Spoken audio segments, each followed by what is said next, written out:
김경수의 하와의 기도, 아담의 기도, 목적이 이끄는 결혼 큐티 30. 7. 축복하며 기도합니다. 무딘 철 연장 나를 갈지 아니하면 힘이 더 드느니라. 오직 지혜는 성공하기에 유익하니라. 전도서 10장 10절. 말씀 묵상. 인간에게는 3번의 만남이 있다. 먼저는 부모와의 만남이요. 다음으로는 배우자와의 만남이며, 그리고 가장 귀중한 만남인 하나님과의 만남이 있다. 이 만남은 모두 중요하며 소중하다. 그런데 성인이 되고 난 후 중요한 만남은 배우자와의 만남이다. 하나님은 인간을 행복하게 살도록 에덴에서 가정을 허락하셨다. 그래서 결혼을 하면 먼저 부모를 떠나야 한다. 이는 이별의 아픔을 통해서 독립이라는 새로운 모험에 대한 값비싼 대가를 치를 때 둘이 한 몸을 이룰 수가 있기 때문이다. 이제 결혼한 부부는 둘이 아니요, 하나인 운명의 공동체인 것이다. 남편의 성공은 아내의 기쁨이요, 아내의 행복은 남편의 즐거움이 되기 때문에 서로 떨어지면 상처요, 비극이다. 내가 예수님을 영접하면 내가 예수님 안에 있고 예수님은 내 안에 거하는 것과 같기 때문이다. 동물의 세계에서 쥐가 달걀을 훔치는 방법으로 한 마리가 달걀을 품고 누우면 다른 한 마리가 그 쥐의 꼬리를 물고 가는 것이다. 쥐가 이렇게 할 수 있는 것은 학습된 것이 아니라 쥐에게 주어진 지식 때문이다. 콩을 심으면 콩이 나고 팥을 심으면 팥이 나는 법칙은 무너지지 않고 지속되고 있는 것처럼 주님에 의해 지어진 목적을 따라 우리는 살아야 한다. 결혼 묵상. 좋은 건물을 짓기 위해서는 설계를 잘해야 되는 것처럼 멋있는 인생을 살아가기 위해서는 멋진 인생 설계가 필수적이다. 옷의 맵시도 디자인에 따라 품격이 다르게 보이는 것처럼 가정도 어떻게 디자인하느냐에 따라서 차이가 크기 때문이다. 성공적인 가정을 이루려면 먼저 맡겨진 일에 책임을 다하는 사람이 되어야 한다. 성경은 성공을 이야기할 때 먼저 다루는 문제가 인격이다. 즉, 생활에서 드러나는 인격의 문제를 강조한다. 인격의 문제는 생활의 문제보다 언제나 앞서 나온다. 이뿐만 아니라 존재의 문제는 행위의 문제보다 앞선다. 인격이 되면 그 생활이 달라지기 때문이다. 8. 언약을 맺으며 기도합니다. 다윗이 사울에게 말하기를 마침에 요나단의 마음이 다윗의 마음과 연락되어 요나단이 그를 자기 생명같이 사랑하니라. 그날의 사울은 다윗을 머무르게 하고 그 아비의 집으로 다시 돌아가기를 허락지 아니하였고, 요나단은 다윗을 자기 생명같이 사랑하여 더불어 언약을 맺었으며, 사무엘상 18장 1절에서 3절. 말씀 묵상. 20살의 혜성처럼 나타난 미국 뉴욕 발레단의 천재 무용수가 뉴저지에 있는 자신의 아파트에서 시체로 발견되었다. 죽음의 원인은 약물 과다 복용이었다. 그런데 그 장례식에 한 여인이 찾아와서 너무나 처절하게 울면서 이렇게 이야기하였다. 얘야, 너를 죽인 것은 바로 이 어미구나. 너희 아버지가 갑자기 소리 지르고 물건을 집어던지고 욕설을 퍼부을 때 그것이 나의 상처가 되어서 너를 때리기도 하고 욕설을 퍼붓기도 했구나. 알고 보면 내 아버지도 내 할머니의 희생자란다. 내가 화가 나고 짜증난다고 욕설하고 때리지만 않았더라면 내가 이렇게 슬픈 인생을 살지는 않았을 텐데 라고 몸부림치고 통곡했다는 것이다. 이 청년의 이름은 월터 패트릭 비쉐로 천재 무용수였다. 그 어머니 패트리샤는 교회 학교 교사와 성가대로 봉사하는 독실한 그리스도인이었다.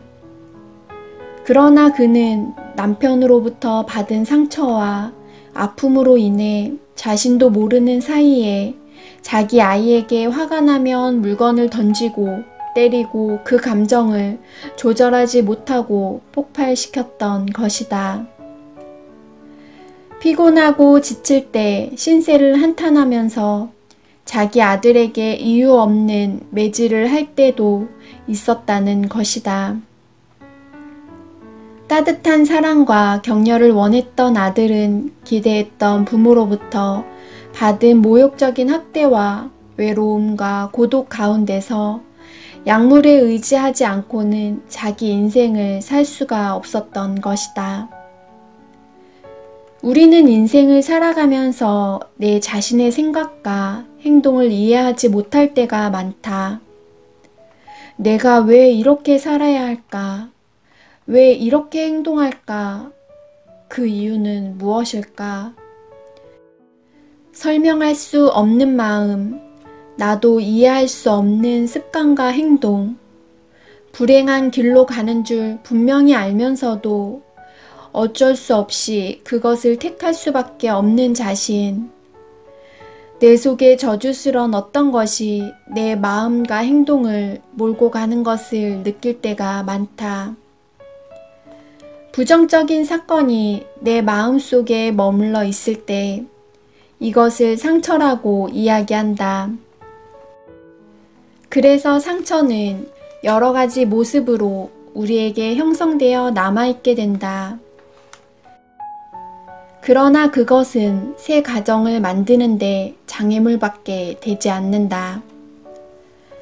결혼 묵상, 결혼 생활에서 일어나는 수많은 상처의 원인은 서로의 입장이 다르기 때문이다. 남편의 입장에서, 아내의 입장에서 왜 상처를 받는가를 살펴보자. 남편들이 상처를 받을 때는 8가지의 경우이다. 첫째로 남편의 자존심을 건드릴 때이다. 남자들에게 있어서 이 자존심은 옷과 같은 것이다. 옷을 벗겨버리면 모든 것이 다 드러나기 때문에 나타내지 않으려고 발악을 하는 것이다. 둘째로 남편의 결정을 아내가 신용하지 않을 때이다. 남편이 결정을 내렸을 때 비웃거나 신용하지 않을 때 남자들은 분노하고 자기 멋대로 하려는 경향이 있다. 그러므로 남편이 결정했을 때 시간적인 여유를 가지고 설득해도 늦지 않다. 셋째로 남편의 삶의 우선순위를 아내가 따르지 않을 때이다. 어떤 일을 할 때 남편이 중요하게 여기는 일을 같이 중요하게 생각지 않을 때이다.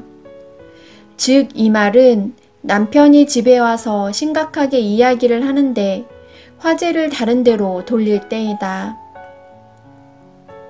넷째로 남편의 과거를 아내가 온전히 용서하지 않을 때이다.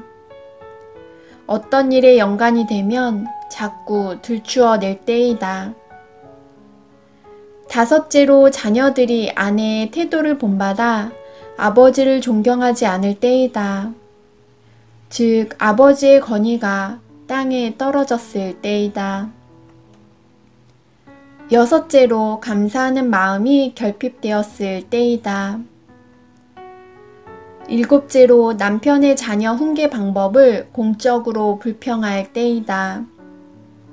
사적으로 이야기해도 좋은데 공적으로 아이들 앞에서 이야기를 하면 남편들은 상처를 받는다.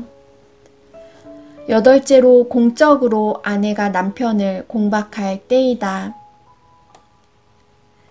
아내가 상처를 받을 때는 8가지 경우이다. 첫째로 남편의 생애에서 아내가 최고가 아닐 때이다. 둘째로 남편을 기쁘게 하려고 했는데 그것을 남편이 모른 채 할 때이다. 셋째로 다른 여자와 비교당할 때이다. 넷째로 남편의 영적 지도력이 부족하여 그 가정을 영적으로 리드하지 못한다고 생각할 때이다. 다섯째로 아내의 의견이 존중되지 않을 때이다. 여섯째로 남편의 삶이 무절제하다고 느낄 때이다. 일곱째로 남편이 아내보다 자녀들의 의견에 동조할 때이다. 여덟째로 공적으로 남편이 아내를 공박할 때이다. 이와 같이 결혼 생활에서 상처의 원인들은 사소한 것들이다. 남편을, 아내를 배려하지 않는 행동들이 남편과 아내에게 상처를 준다는 사실을 잊지 말자. 9. 상처가 치유되기 위하여 기도합니다. 무리가 돌아올 때, 곧 다윗이 블레셋 사람을 죽이고 돌아올 때에 여인들이 이스라엘 모든 성에서 나와서 노래하며 춤추며 소고와 경새를 가지고 왕 사울을 환영하는데 여인들이 뛰놀며 청하하여 가로되 사울의 죽인 자는 천천히요 다윗은 만만히로다 한지라. 사무엘상 18장 6절에서 7절. 말씀 묵상. 블레셋과의 전쟁에서 사울은 이길 수가 없었다. 이전의 역사를 보면 사울은 전쟁을 할 때마다 승리하였기 때문에 전쟁에 대한 자부심이 있었다. 그러나 이번 전쟁에서는 블레셋의 골리앗이라는 맹장이 있어서 그를 꺾을 사람이 아무도 없었다. 그런데 그때 어린 목동 다윗이 나타나서 골리앗을 처치하면서 패배할 줄 알았던 사람들이 전쟁에서 승리하고 돌아오자 이스라엘 온 백성들은 사울을 환영하며 사울이 죽인 사람은 천천히요 다윗이 죽인 사람은 만만이라고 찬양을 하였다. 이에 사울은 마음에 상처를 입고 말았다. 이 일로 인하여 다윗은 사울에게 수많은 상처를 받은 사람이 되었다. 그는 사울에게 목숨의 위협을 느껴서 10여 년 이상 쫓겨다니는 신세가 되어야 했다. 그러나 다윗은 자신의 상처로 인하여 자신의 자아상을 왜곡되지 않았고 상처가 기억되는 대로 행동하지 않았다. 여호와를 경외하는 것이 지혜의 근본임을 알았기 때문에 다윗은 상처 입은 대로 살지 않고 과감히 자기를 쳐서 복종시키고 하나님 말씀에 의지해서 살았다. 상처는 하나님과의 교제를 떠난 데서 오는 것이다. 그러므로 하나님의 말씀이 내 삶에 구체적으로 적용되도록 지혜롭게 살아야 한다. 마치 상처 때문에 돌박과 같은 마음을 지니게 되면 두려움과 근심, 걱정, 심한 죄책감 속에 빠지게 되기 때문에 삐뚤어진 마음들이 한 사람의 일생을 실패의 늪속으로 이끄는 주된 요인이 되지만 마음의 내적 치유는 한 인생의 가치관, 가정관을 바꾸는 운명 같은 힘이 있기 때문이다. 결혼 묵상. 사소한 상처일지라도 손이나 발 혹은 신체에 상처가 생기면 신경이 온통 그 상처에 집중하는 것을 본다. 신경은 예민해지고 조금만 누가 건드린다 해도 화를 내고 반응을 하게 된다. 그처럼 누구나 상처가 생기면 아물 때까지는 자유로울 수가 없고 상처의 노예가 되기 때문이다. 신체의 상처뿐만 아니라 마음의 상처도 마찬가지이다. 어릴 때 부모로부터 심한 학대를 받은 사람이나 어떤 계기를 통하여 심한 충격을 받은 사람들은 그 마음의 상처가 성인이 되어서도 영향력을 미치는 것을 보게 된다. 영국 황실 아카데미의 유명한 바이올리니스트인 피터 그루퍼라고 하는 사람이 있었다. 그는 모든 바이올리니스트들의 일생의 소원인 스트라디밸리우스라는 사람이 만든 바이올린을 가지고 연주해 보기를 소원했지만 기회가 오지 않았다. 그런데 어느 날 258년 전에 스트라디밸리우스가 만든 바이올린을 가지고 핀란드에 가서 연주할 수 있는 행운이 찾아왔다. 그는 자기에게 찾아온 행운 때문에 흥분한 나머지 스트라디밸리우스의 바이올린을 안고서 길을 가다가 그만 넘어지는 바람에 그 바이올린이 깨지고 말았다. 힘겹게 얻은 기회를 놓치고 말았기에 낙심과 함께 절망하고 있었다.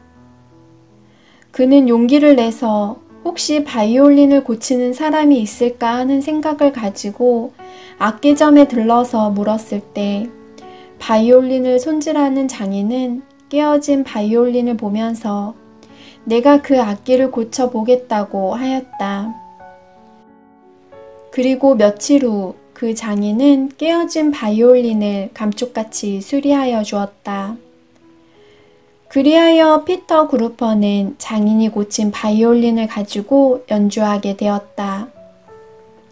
오히려 전보다 더 아름다운 소리가 나서 큰 찬사를 받았다는 일화가 있다. 이 이야기는 깨어진 심령이 어떻게 치유를 받아야 하는가를 보여주는 신뢰라고 할 수 있다. 10. 연약함이 치유되기 위하여 기도합니다. 아내들이여 자기 남편에게 복종하기를 주께 하듯 하라. 이는 남편이 아내의 머리됨이 그리스도께서 교회의 머리됨과 같음이니 우리는 그 몸의 지체임이니라. 그러므로 사람이 부모를 떠나 그 아내와 합하여 그 둘이 한 육체가 될지니. 에베소서 5장 22절에서 31절. 말씀 묵상.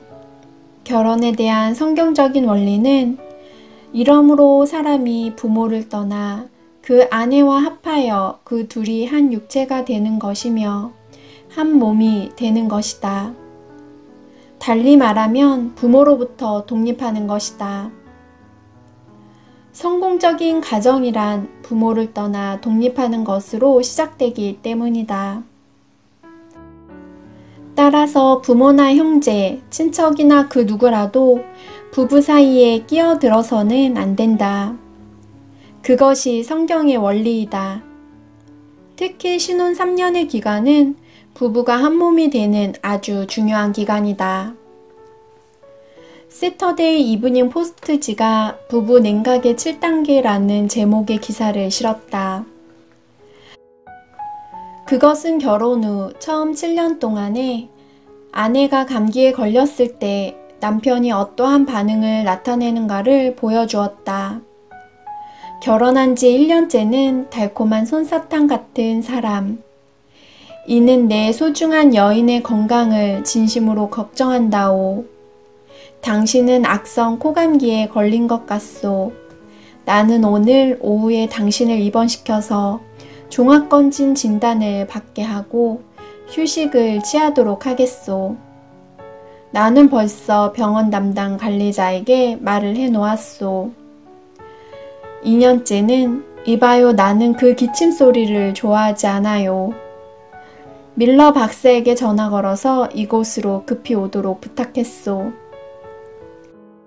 3년째, 여보 눕는 게 좋겠소. 불편할 때는 잠시 쉬는 것보다 더 좋은 것이 없어요. 뭘 좀 들겠소. 통조림 국물은 어떻소? 4년째, 여보 분별이 있어야지. 애들에게 밥 먹이고 설거지하고 마루를 정리한 후에 눕는 게 좋겠소. 5년째, 왜 당신은 아스피린 두어알을 먹지 않는 거야? 6년째, 저녁 내내 물개처럼 기침을 하느니보다 양치질을 하든가 어떻게 좀 하라고. 7년째, 제발 재채기 좀 그쳐. 내게 폐렴을 옮겨줄 셈이야. 다시 말하면 3년까지는 사랑의 열기가 식어지지 않지만 그 이후부터는 사랑의 열기가 급격히 식어진다는 말이다. 그러므로 3년 동안 부모와 떨어져서 지지고 볶고 싸우면서 살다 보면 결국 포기할 것 포기하고 양보할 것 양보하면 하나가 되는 날이 오기 때문이다. 결혼 묵상. 미국에 살고 있는 청년 하나가 쿠바 일대를 돌아다니다가 거기서 공산주의자와 접촉하게 되었다. 그리고 그 공산주의자들이 헌신하고 있는 모습을 보면서 크게 감동을 느꼈다. 그는 자기를 기다리고 있는 미국으로 돌아갈 생각도 안 하고 공산주의자로 돌아섰다. 그리고 자기 애인에게 관계를 단절하는 편지를 보냈고 후일 그 편지는 유명해졌다.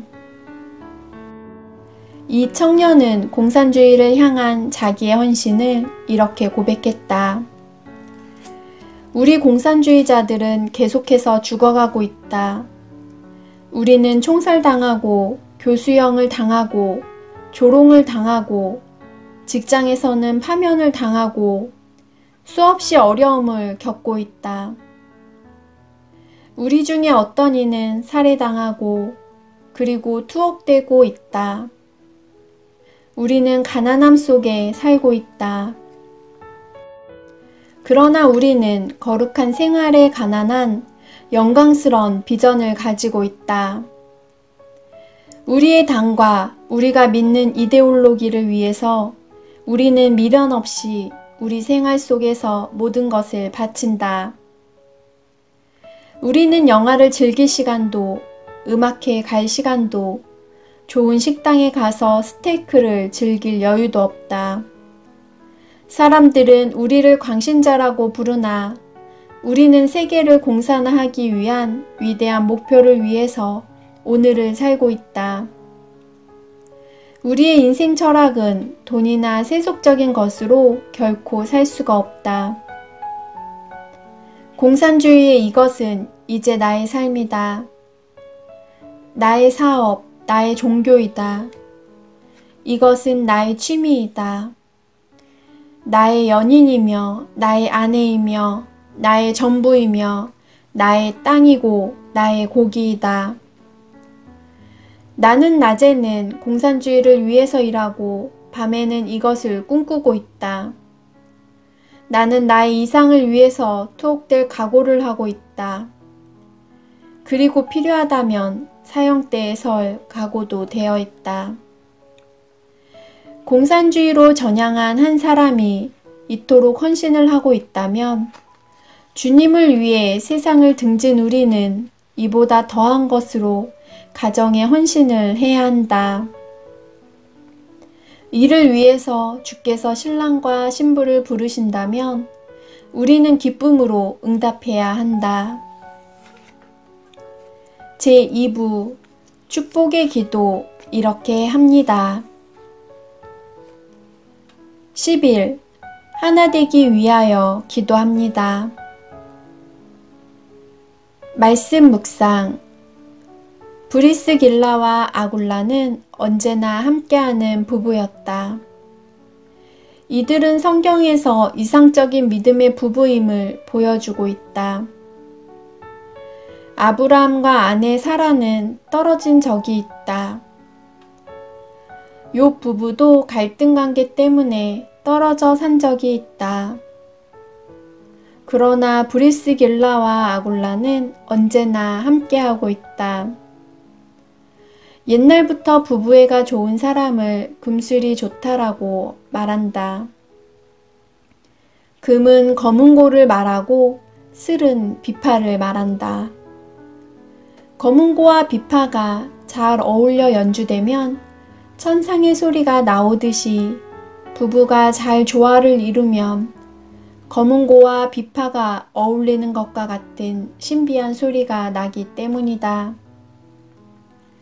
중국에서 가장 오래된 시집인 시경에 아내와 잘 합하는 것은 금술을 고하는 것과 같다 라는 말에서 금술 좋은 부부라는 말이 나왔다고 한다.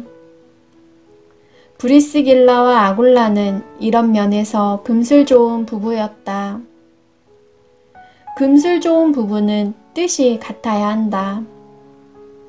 그래서 인생길을 걸어갈 수 있도록 같은 마음, 같은 말, 같은 가치관, 같은 열매를 가지고 살 때 위대한 일을 할 수 있는 것이다. 결혼 묵상. 아름다운 가정은 부부가 친구와 같다는 말이 있다. 친구라는 단어를 사전에서 찾아보면 친할 친자에 옛구자를 써서 오래 두고 가깝게 사귄 벗이라고 풀이하고 있다. 이런 친구 같은 부부가 행복한 부부이다. 에덴 동산에서 아담과 하와는 하나님과 친밀한 관계를 누렸던 사람들이다. 의식이나 예식 같은 것이 없는 허물없이 지냈던 관계였다. 죄의식이나 두려움의 방해 없이 아담과 하와는 하나님으로 인해 기뻐하였다. 구약 성경에 보면 하나님은 모세와 아브라함을 친구라 부르셨고 다윗은 내 마음에 합한 사람이라고 하셨으며 욥, 에녹 그리고 노아는 의인으로 하나님과 친밀한 관계를 유지했다고 말하고 있다. 서로를 위해서 희생하지 않는 친구는 친구가 아니다. 또한 친구는 끊임없이 대화를 통해서 문제를 해결하는 사람들이다. 욥과 다윗이 하나님의 가까운 친구가 될 수 있었던 이유는 그들이 하나님과의 말씀을 무엇보다 소중하게 여겼기 때문이다. 친구들은 비밀을 함께 나누고 속 깊은 대화도 나눈다. 부부도 친구 같은 관계가 되어야 인생길을 동행할 수가 있다. 그러기 위해서는 친밀함이 있어야 한다. 친밀함은 상대에 대해서 갖는 솔직함이다. 부부는 서로가 서로에게 완벽함을 기대하지 않고 정직함을 원한다. 성경 속에 나와 있는 어느 누구도 완벽하지 않았다. 그렇지만 예수님은 솔직했던 삭개오를 받아주셨듯 우리도 마찬가지이다. 모세 또한 하나님의 친구였다. 친구의 진정한 우정은 수동적인 것이 아니고 능동적인 것이다. 이것이 친구의 모습이다. 상대방의 중요한 것에 대해 함께 마음을 쓰면서 생사고락도 같이 해야 한다. 이런 마음으로 인생길을 걸어가다 보면 친구인 부부 사이는 행복해질 수밖에 없다. 12. 아름다워지기 위하여 기도합니다. 너희가 그리스도 예수 안에서 나의 동역자들인 브리스가와 아굴라에게 문안하라. 저희는 내 목숨을 위하여 자기의 목이라도 내어 놓았나니 나뿐 아니라 이방인의 모든 교회도 저희에게 감사하느니라. 로마서 16장 3절에서 4절. 브리스길라와 아굴라는 경건한 유대인 부부이다. 그들은 당시 로마 제국의 수도 로마에서 살다가 로마 황제의 유대인 차별 정책의 일환으로 AD 52년경에 로마에서 추방되어서 고린도 지역으로 이주하였다. 아굴라와 브리스길라 부부는 이 도시에서 같은 유대인으로서 순회 전도자인 사도 바울을 만나고 함께 천막 만드는 일을 하며 복음을 전하였다. 이들은 같은 업종의 일을 하면서 복음을 전했다. 부부가 협력하여 바울 사도와 함께 복음을 전했다는 것은 부부가 파트너로서 복음을 협력하는 일에 일치하였다는 것이다. 하나님을 섬기는 부부는 동역자요, 인생길의 파트너요, 복음 사역을 위해 협력해야 한다. 가정의 성공은 혼자서 북치고 장구치는 독주곡이 아니라 두 사람이 함께 만들어가는 협주곡이기 때문이다. 그래서 혼자 이루어낸 성공은 배우자를 초라하게 만들지만 부부가 함께 일궈낸 성공은 두 사람 모두를 존귀한 존재로 성장시켜 주기 때문이다. 하나님께서 결혼이라는 제도를 만들어내신 이유도 결국은 서로 돕기 위해서이다. 성경에서 배우자를 돕는 배필이라고 부르는 것도 이 때문이다. 돕는 배필로서 배우자가 할 수 있는 일 가운데 가장 큰 일은 상대방이 성공할 수 있도록 돕는 일이다. 어떤 부부는 거실에 비전 서약서를 걸어놓고 생활한다. 우리의 목적은 서로 사랑하면서 성장하는 것이고 서로 인내하면서 사랑의 기술을 키워가는 것이다. 이러한 인생의 설계도가 있다면 이미 성공한 커플이라고 해도 지나침이 없을 것이다. 이런 부부가 되도록 준비하자. 결혼 묵상. 가정에서 성공이라는 말은 적합하지 않다. 가정에 성공은 있지 않기 때문이다. 그러나 구태여 아름다운 의미를 찾아서 말하려면 타인에게는 그렇게 보일지 몰라도 본인들에게는 성공이라는 단어가 어울리지 않기 때문이다. 그러나 성공적인 남편 혹은 성공적인 아내, 성공적인 파트너가 되기 위해서는 다음과 같은 요소들을 만들어야 한다. 1. 배우자를 하나님이 허락하신 사람으로 믿고 있는 그대로를 받아들여야 한다. 로마서 15장 7절에 이러므로 그리스도께서 우리를 받아 하나님께 영광을 돌리신과 같이 너희도 서로 받으라. 상대를 변화시키려고 하기보다는 있는 그대로 받아들이고 수용할 수 있어야 한다. 만약 그렇지 못하고 계속해서 서로가 서로를 변화시키는데 너무 열중하다 보면 서로 피곤해서 좌절하고 말 것이다. 2. 피차에 복종하라. 에베소서 5장 22절에 아내들이여 자기 남편에게 복종하기를 주께 하듯 하라. 에베소서 5장 21절에 그리스도를 경외함으로 피차 복종하라.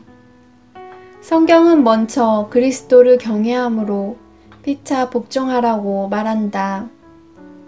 성경은 피차 복종할 것을 강조하면서 남편에게 한 가지씩 부탁하는 장면에서 아내를 향하여 이 복종의 윤리를 강조하고 있다. 3.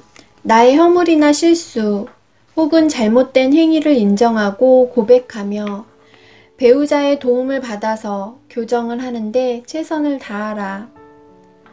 그리스도인의 삶을 위협하는 것 가운데 가장 무서운 사상은 기독교적인 것 같으면서 기독교적인 가르침과 실제로 거리가 먼 완전주의 사상이다. 물론 이것은 그리스도인들이 지향해야 하며 서로 완전해지기 위해 말씀 안에서 노력해야 한다. 4. 가장 가까운 이웃은 나의 배우자임을 알고 사랑을 증진시키는 일에 우선순위를 두어야 한다.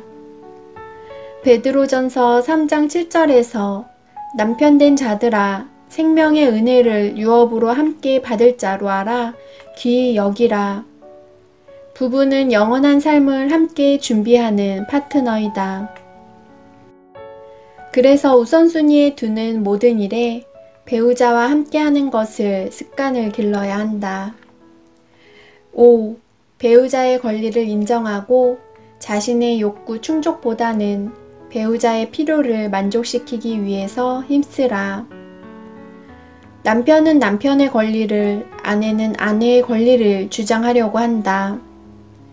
그러나 자신의 욕구보다는 배우자의 필요를 만족시키기 위해서 더욱더 힘써야 한다. 6. 한 부부가 성취해야 할 삶의 목적을 자주 상기하고 나누도록 하라. 우리는 어디를 향하여 가고 있는가? 그 목적을 계속 확인하는 일과 예배 때마다 그 목적을 부부가 함께 다짐하는 일은 중요하다. 히브리서 12장 2절에 믿음의 주요 또 온전케 하시는 이인 예수를 바라보자고 하였다. 김경수의 하와의 기도, 아담의 기도, 목적이 이끄는 결혼 큐티 30